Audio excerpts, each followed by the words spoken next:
So I want to start with a little moment of zen. Those usually go at the end of a show, but I want to start with this. Jordan Peterson, by his own admission, doesn't know how to not be a misogynist. That's great. Give me a second. I'll screen share. Let's say you have a non-standard gender identity. Okay, what the hell are other people supposed to do about that? Like, what are the rules here, right? Not my problem. Because if you're a woman, I kind of know how to treat you. I'm going to do it in a stereotyped way to begin with because I don't know who the hell you are. How am I supposed to know whether to respect you or not if I don't know if you're a lady? Interesting. I granted I'm not a PhD, but I am majoring in communications, which I think I might have some info for him. Well, you're also a functioning adult, which is more than anyone can say about Jordan Peterson. What, you think I'm functioning? Wow. Well, you're more functioning than Jordan's "the sulfides in apple cider took me out for a month" Peterson. Yeah. Anyway, there's a really cool thing that humans can do on occasion when we don't know kind of how one another functions, and it's what you do is you walk up to them, and with polite. Can I guess what it is? Let me just get to it because I think you already know. What you do is you come up to them like a normal person, like any other person, and you do go through the niceties of normal human conversation, and then you just politely ask them how they prefer to be treated. Right. Yeah. No. Yeah. Also, why do you need to? Why would someone's gender impact? Keep in mind, we are a third of the way through this video. Why would that impact how you treat them just as a new person you are meeting? Well, and I think what he's getting at is that we're so used to, for better or for worse, we're so used to gendered norms that, for instance, chivalry, right? That's just how you treat a lady. But now, I don't know, where he's coming at or attacking the situation from, but, you don't have to be chivalrous anymore. Yeah. Right? You don't have to treat people differently based on their gender. Granted, there are some, medical things. If a woman's pregnant, I'll try to give up my seat so that she can sit down, because that's just, being polite. But if they were a trans man if they were a trans man who happened to be pregnant, I would do the same thing. Yeah. Yeah, it's not a gender thing. It's just, helping someone out with a medical condition. Right. Yeah, and also, it's not even just about the utility of conversation. It's also just about being a good person. Yeah. And also, like you said, we have grown past, oh, let me put my coat down over this puddle for you, milady. Well, right. And the thing is, if you know someone enough, right?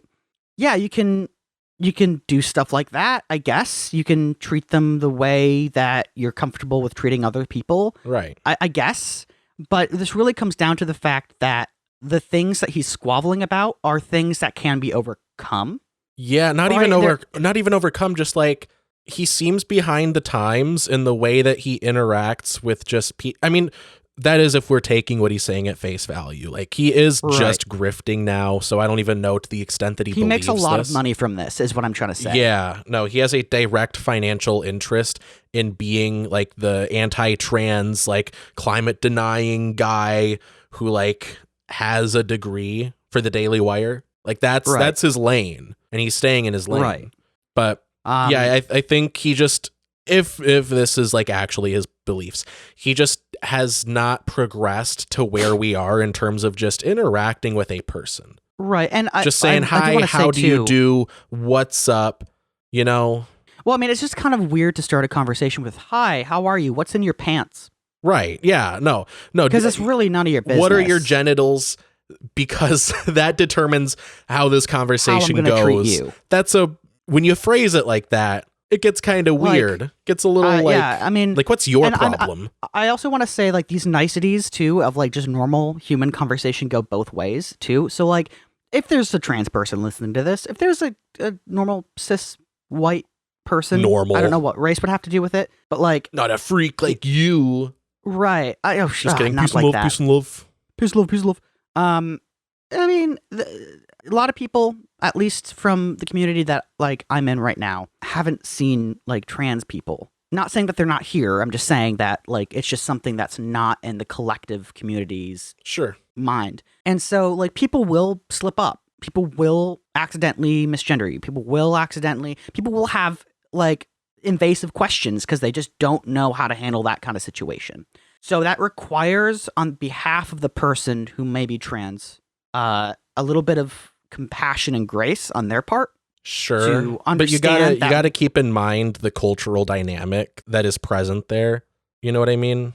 If you could clarify what that means, I would. Well, like the curious cis person doesn't know shit about trans issues, right? So they misgender someone on accident. The trans person lives as a trans person in a cisgender world. So there's not the same like, you know, need for understanding, for lack of a better term. You know what I mean? And what I mean to say is, if it's like in good faith, sure, right? If it's, and I of course that I can't speak for like every single situation. Yeah, and I think that like that's the general attitude of the community. Like at least you know, from my understanding, from what I've heard. Write in if you have a different experience. Join the Discord. You know, tell us your perspective. But you know, it's generally understood, like, yeah, sometimes people will accidentally misgender you, and you know, like, that's expected, it's understood. At least you're not, you know, one of the people doing it on purpose. But like, yeah, they kind of get it. It's not like, in my mind, I differentiate, and granted, this is coming from a straight white guy, so like I'm trying to stay out of the Dunning-Kruger effect here because there's a lot that I don't know. But oh god, what was I going to say? Well, I will add, a lot of trans people, you know, being people that grew up in a cis-het, you know, heteronormative world, a lot of people grew up with internalized transphobia before they realized that they were transgender. Exactly. So they understand that perspective infinitely more than a cis-het person will understand. Of course, the trans perspective. So that's all to say, like, you know, I don't know if it really needs to be said, you know, understand the cis person's perspective. And I don't want it to, if there's someone who happens to be trans, or multiple people, I don't want it to come out as though I'm trying to devalue their experiences, because all of your experiences and feelings are valid.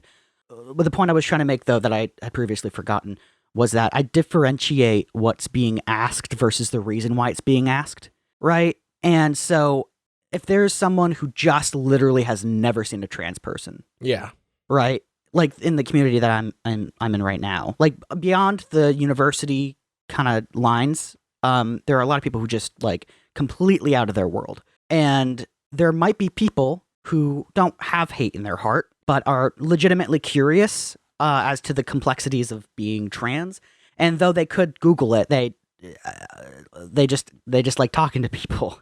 Sure. You know, that's just how it is here. And so I like to differentiate innocent curiosity versus biased conversation. Sure. Does that make sense? No, I get what you're saying. It just kind of goes without saying. Like, right. Like, okay. Yeah, if you aren't like being like mean-spirited about it, like if you're not acting with malice, like people get it. You know? Right. Now, what Jordan Peterson is doing, I think, is making a lot of not very valid assumptions. No, he is. And he is squarely. He is positioning himself as just the worst person. Well, he's really not distinguishing between like psychology and sociology, you know, and so he's making inferences what do you mean? On. Well, because psychology is personal, like how does an individual react, versus sociology, which is how does a group of people react, right? Okay. Or the study of how that dynamic works, right?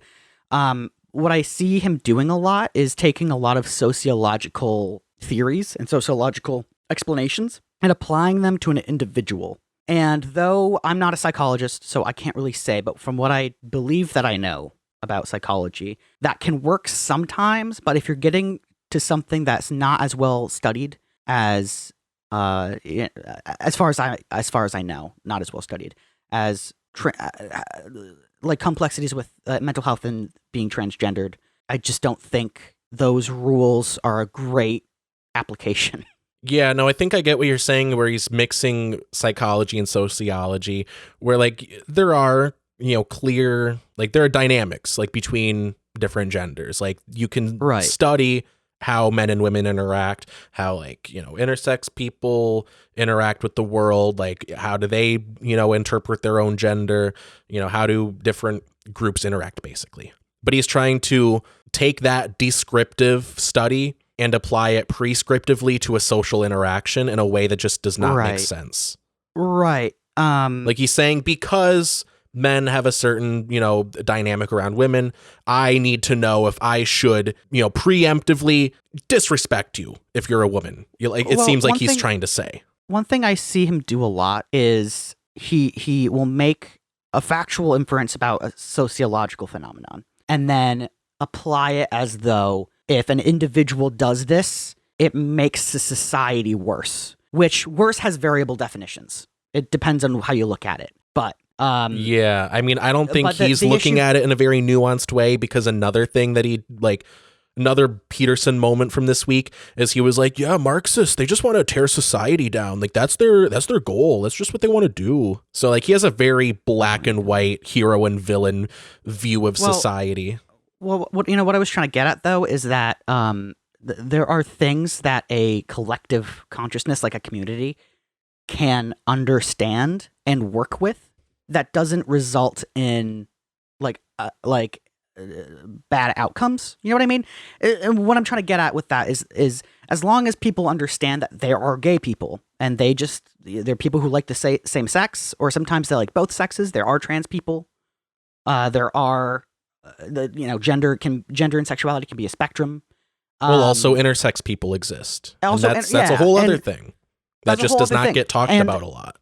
And as long as society just understands that and comes to a sense of acceptance that that's a thing, and it doesn't mean that you have to treat anyone any differently. Just be aware.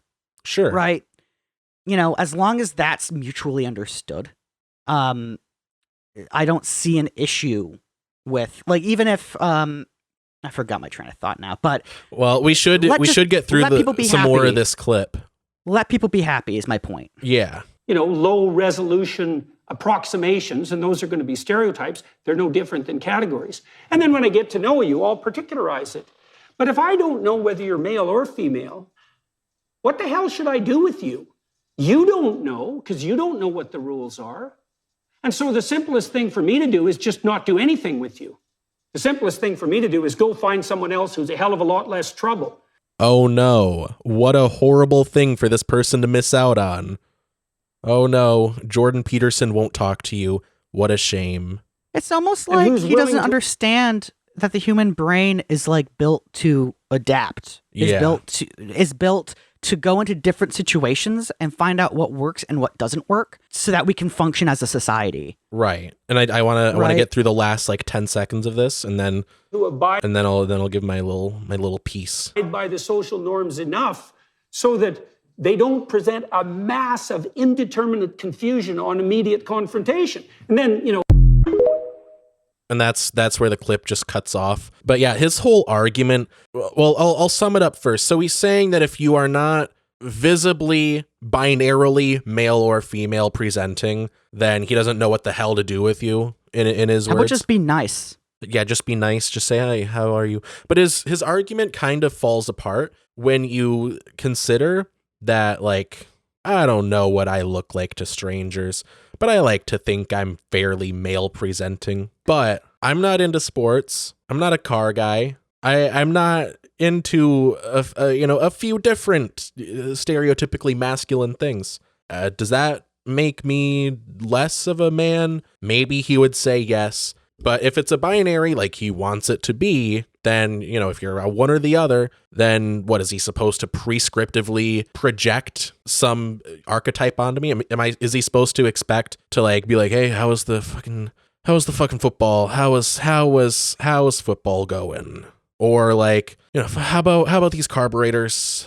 And then turkeys. Is that the only way he knows how to interact with people? Or if he's talking to women, is he fucking bobby pins? Am I right? One, that seems like a shallow way to interact with people. And two, not everyone's into everything associated with their gender. So even if you're talking to a cisgender person who is just flat out male presenting, fucking lumberjack looking dude, Like if he's not into Right, but- cars or if he's not into sports, like is that not a man? Those are But also, traditionally masculine things. how do these things like even have genders? I don't. That's how we get all in Right. cahoots about M&Ms. It's Right. fucking Also, chocolate. Yeah, I there's like a lot of chocolate. women that are more into cars and sports than I am. Are those men? No. I don't know. What do they think? What do they think? I think what they think. What do you think you are? Cool. Okay. Let me know if that changes so I Yeah, can treat you just- like you want to be treated. Like, Look- how is that difficult? How is that Look, my whole thing with this is just be normal. just be nice to people? That's my Just whole thing. be nice. Just be normal. Just be a pleasant person to be around. Treat people as you would want to be treated. Right. Yeah. Why? The golden rule. Yeah. Why does it make a difference? Which is actually funny because I actually, I want to be treated disrespectfully. So I go around, just fucking flipping people off and That's great. peeing in their coffee and fucking.